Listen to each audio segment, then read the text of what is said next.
Welcome, and I hope everyone's having a very scrappy and creative day.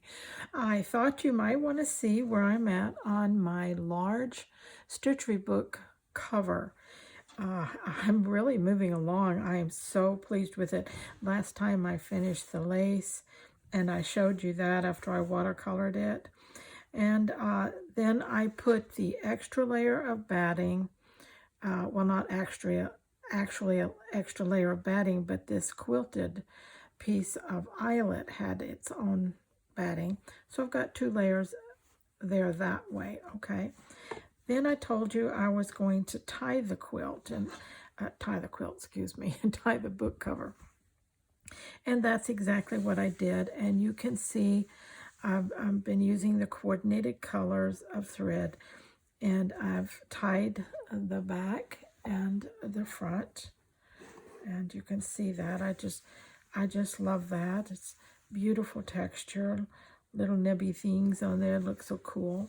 Okay, now I wanted to show you that how I've combined my inside to my outside is by tacking. Okay, it's all connected. You can see the little blips here and there. Okay, now I'm going to be doing a binding, and the way I'm doing this is with a piece of, actually this comes off of a knit shirt, just a piece of knit fabric. It's very stretchy, very pliable. It's about 1.5 inches, something like that. It's not exact because nothing about anything I do is exact, is it? So anyway, that's what I'm working at the top. And then this piece will go at the bottom, okay, to match the top up here. And the sides I will be cutting off of this shirt piece. Probably these pieces right here, there's two of those, and they will run down the sides, okay? So that's what I'll be working with, this knit shirt on my binding, and that's what I'm doing right now. And you can see a little piece here where I've finished, or not finished it, but am in the process of sewing it. It's going to come over to the back side, and I'm going to leave raw edges. You know how I love raw edges.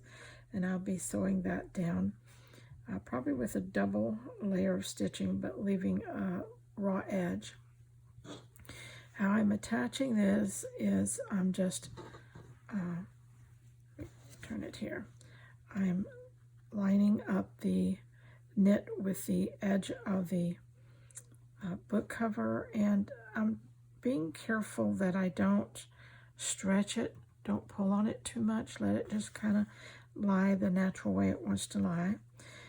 I'm using quilting thread because it's very fine but very strong, and I'm doing a back stitch to sew this to the back here. My needle is a what kind of needle is this? Let me see what the package said. Oh yeah, it's a milliner's needle. I like them because they're short, they're thin, and they're long. And I like that, to use a milliner's needle a lot. And a lot of things I sew. So I'm just coming down here, catching about a 1/4 inch or ooch less, but around a 1/4 inch. And just doing a back stitch to secure this so that I can roll it over to the back. Okay, let's see.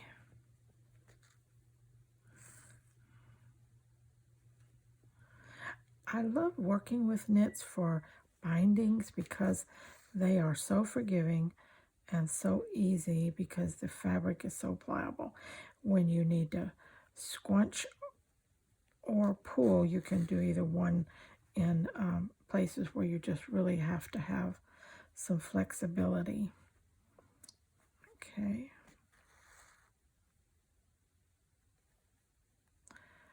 We're going to take this all the way down to the end.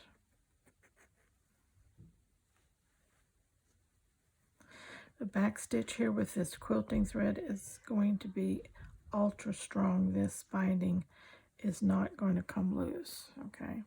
Plus the fact that we're going to be sewing it, top sewing it. Okay.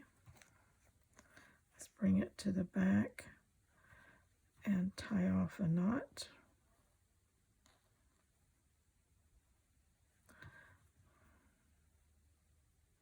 Put it through and put it through. Knot it down, and then I'm going to run it through, hide that thread. Okay, we have that done. Now let me show you what I'm doing here. I've got it sewed so it rolls over very nicely. Okay. So I just let it roll, okay, and I have a little bit of thread left here. I'm using 3 strands of embroidery floss on this. And I'm just letting my thumb come over and kind of roll it over to the back. And then we're just doing an overlapping stitch.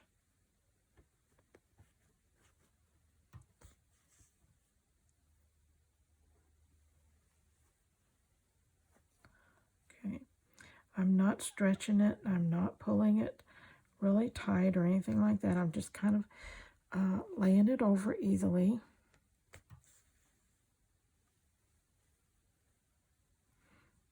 Just the way it seems to want to go. Okay, then holding it on the back side while I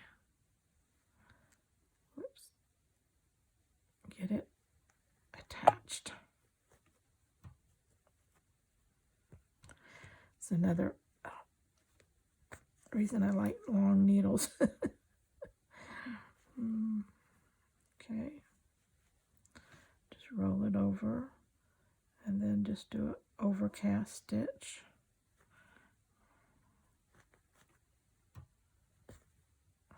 Well, I didn't mean to pull that out, but you get the sense of what I'm doing here.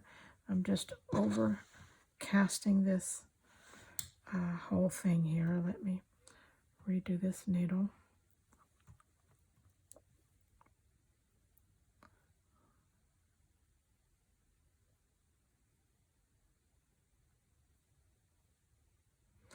And finish up this thread here. Okay, again. One thing about knit too is you see how you get little nubbies on it as you use it and wear it. And I just like the little nubbies look. It's another texture that looks cool on this. You know what?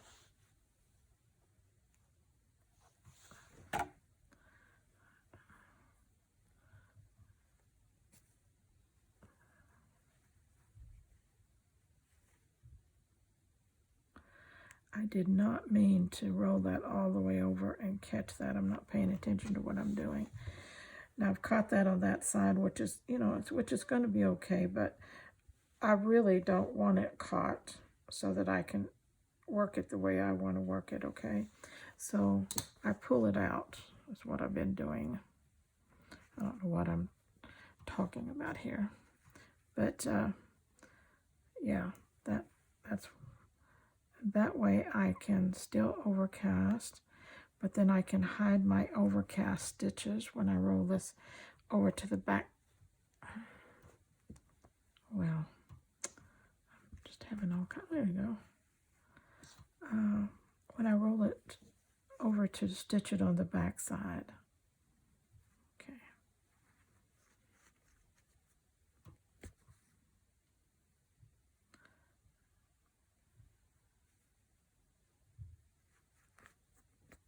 So when I hit some of that eyelet on the back side, that, believe it or not, that's hard to get a needle through with those little eyelet flowers. They're very, very dense.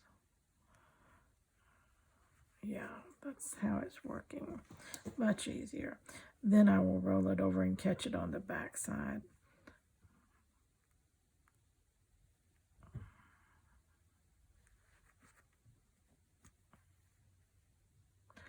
Okay, let's do one more overcast. Bring our needle up.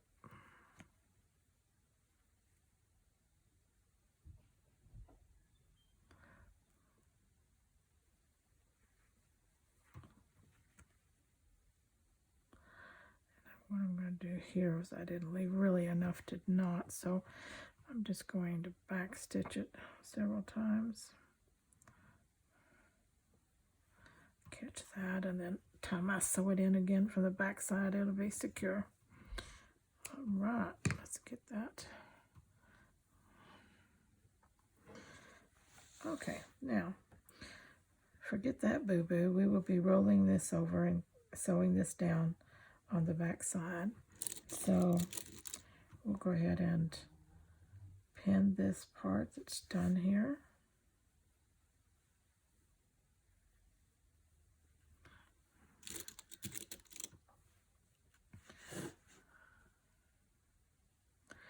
And it'll be all ready for when I want to come back down that side. So I can just pick up right here when I load my needle again and come back down through here. Then what I will be doing with the next piece, it won't be this little piece, but it'll be another piece, is I'm going to turn it at an angle like that. And I will be overlapping it. I'll do it at the other angle. I'll get this right here in a minute.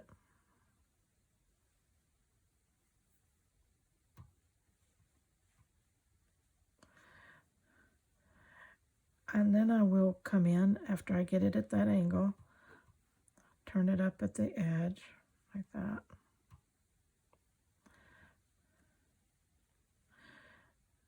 And I will put it over the one I'm working so that I can get a finished piece. So when I sew that on, down, and turn it up, it'll have kind of a triangular look to it. Okay, then when I turn it over,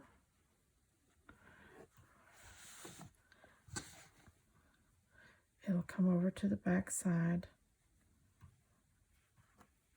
like that. Okay, and this edge here will be turned under. It won't be a raw edge showing on the front side. It'll be a turned edge like that. When I get it sewed, I'll show it to you again. It'll make a lot more sense, I think.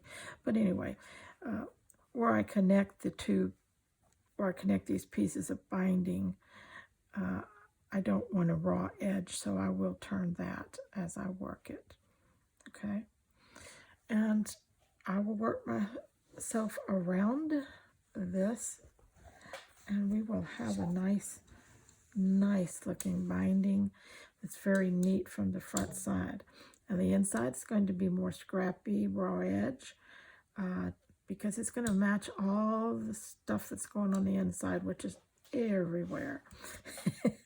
And so lots of fiber art, lots of raw edges, threads and stuff everywhere. So, but the front side will give a much cleaner, neater look to the book cover. Okay. All right, that's where I'm at this point, and I will come back after I get this binding on and show you what I'm going to do on the inside covers here, and then also we're going to start putting in the signatures. We are getting so close to having this finished. This was 20 by 20. This was 2024's project for me.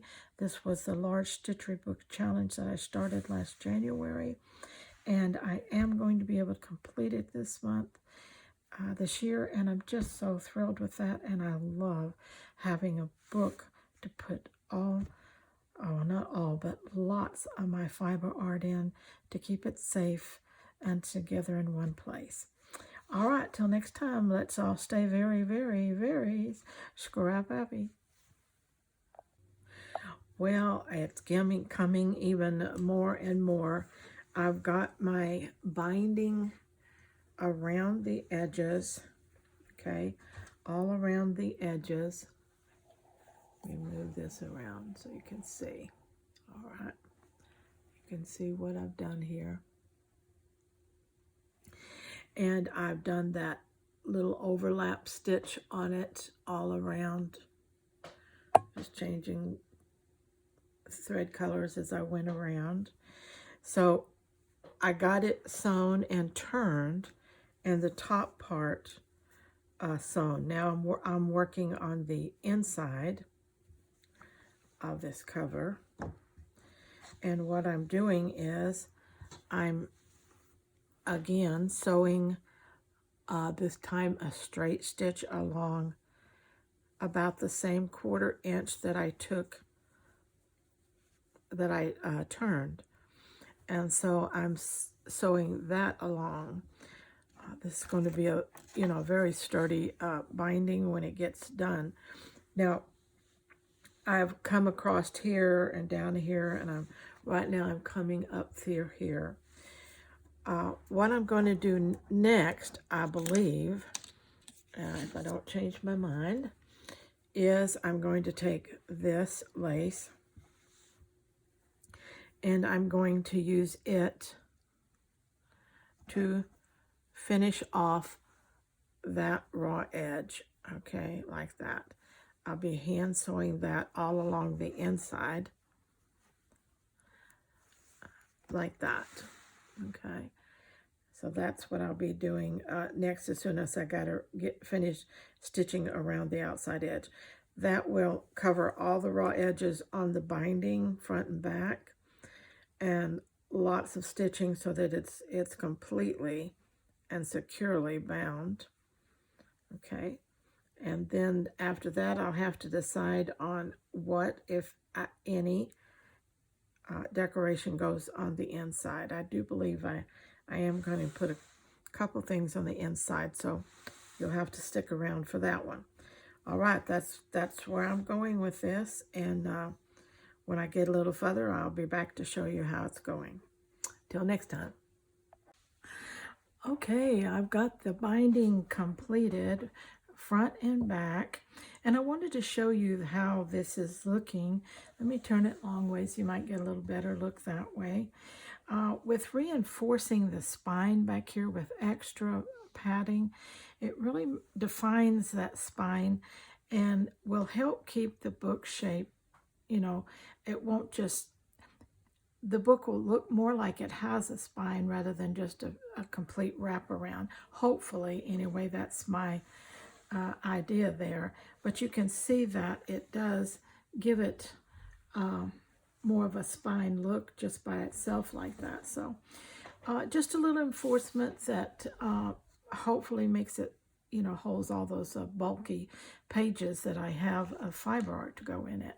Now inside I completed the all the lace trim on the edges of the binding, covered all those raw edges all the way around, so that lace is down there. Now I've decided to put another one of my fiber art pieces on the inside of the cover on each side, this one on the front and this one on the back. And so I am just starting here, pinning that down right now, and I'm going to use the same lace that I used on the outside edges to come down the edges of these pieces and get them sewed down, so that when you open the book, not only will your pages be here, but there will also be more fiber art. That gave me 2 more ways to use 2 more of my pieces, and that I like that because I have more pieces than I have places to put. So this is really, really working out good for me to do that. So I will be adding this to the front and the other one to the back. And then I will start putting my signatures in. I believe I'm going to have 5 signatures. 1, 2, 3, 4, 5. Yes, I'm going to have 5 signatures that are going inside of this book. Okay. And if it all works out well, and I get them in here right, the book will look something like that. Okay. That will be your spine, your lacy spine, front of the book. And I'm thinking that I'm not going to have any elaborate closure. I'm thinking about just finding a scarf that I really like in the colors or whatever, and just tying it together. I think that's a simple, elegant way to do it if I can find the right scarf. We'll see about that. Any other closure, I think, is just, I don't know. You know me, I could change my mind 5 times before I get to the end, but right now, basically, that's what we're looking at. And when I get through with everything, I will have a complete, walk through and show you the book completed, all the pages and everything done. But up to this point, all the pages are completed. The cover itself is completed, except putting these 2 elements on. So I'm going to sew those on and then put my pages in, and then the last video will be a walkthrough of the entire book. This has been a year project for me. I've loved every minute of it. It's a wonderful way to put a lot of your work in a book so that you can save it and you can keep them nice and all together, and they won't get lost or mangled up, laying around. So it's a good project, but you need to give yourself a year to do it if you're making your pages from scratch. And so anyway, till next time, let's all stay very scrap happy.